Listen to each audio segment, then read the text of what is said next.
Hi everyone, and welcome to this week's edition of SU Sports Spotlight. I'm your host, Jenna Horning, and joining me today is senior Trevor Johnson on the SU men's swimming and diving team. Thank you for joining me today. Thank you for having me. So last weekend was your senior day against Lebanon Valley College, where you and the rest of the team did remarkable, winning 157-48.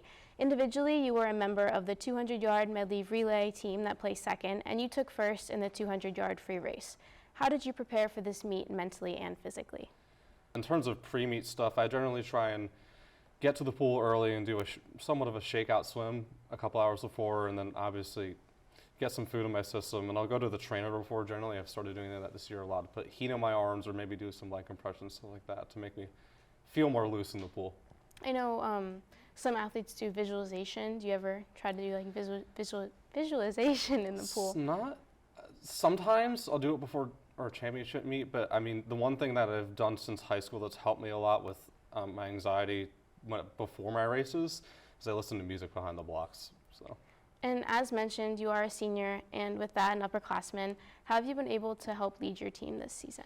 I mean, definitely. So I am co-captain of the men's team this year. So in terms of leading the team, I've really tried to set a positive mindset and attitude throughout them, but also make sure it's a fun, flowing atmosphere where it feels like a team, it feels like we all can get along. And I think the men's and women's team have really done a great job with that and have been the closest they've been in the past multiple years that I've been here. So.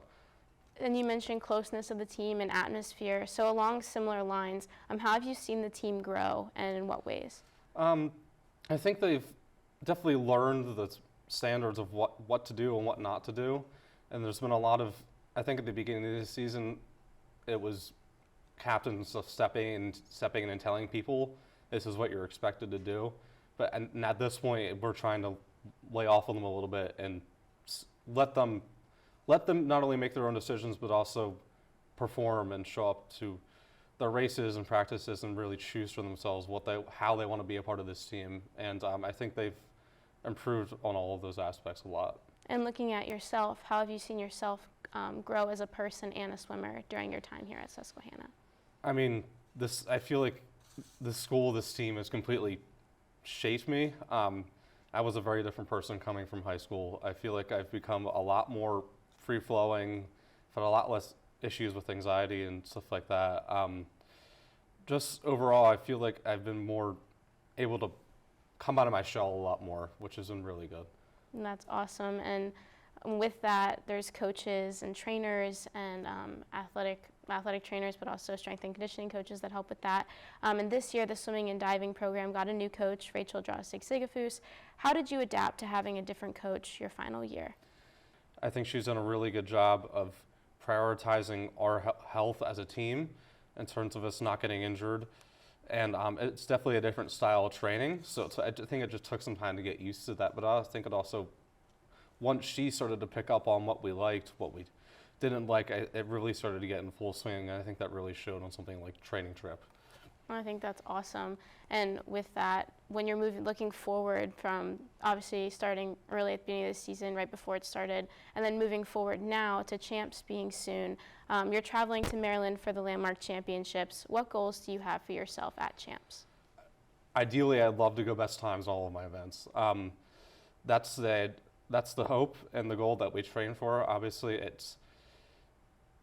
if it doesn't happen, you can't get too down on yourself because the races happen so close together that you kind of have to move on from it and be prepared to get ready to go again. Whether you're you have a race the same day or later that session, later that night, because the more time you spend dwelling, if you do bad, the more time you're just hurting yourself. So, but I think I'm confident that we're really going to do well this year, and hopefully that shows. And that's a great goal to have, and a great mindset going into it. And as a senior athlete myself, I've been reflecting on memories and everything that my sport has taught me. So what would you say is an important lesson that you learned from swimming that you'll always carry with you? I think especially this year on the theme of being a senior, just learning to appreciate the little things, like all the jokes and laughs that we have in the pool in between sets, or just the team bonding moments that you don't really think about too much when you first come in, but when you start having thoughts your senior year like, wow, this is almost over. This is it. What am I going to do after this? That starts to come, you start to appreciate that stuff a little more, and it starts to come to mind a lot more. You really start to try and enjoy and savor those last moments. My coach mentioned something similar. It was like in 5 years when you're looking back and you're not going to be like, oh, I didn't hit this time, or oh, I didn't do what I wanted in this race. You're going to look back and you're going to remember all the small little memories, the laughs, the jokes, the fun moments, your training trips, stuff like that. But it was great to have you on today, and I wish you the best of luck at Champs. Thank you.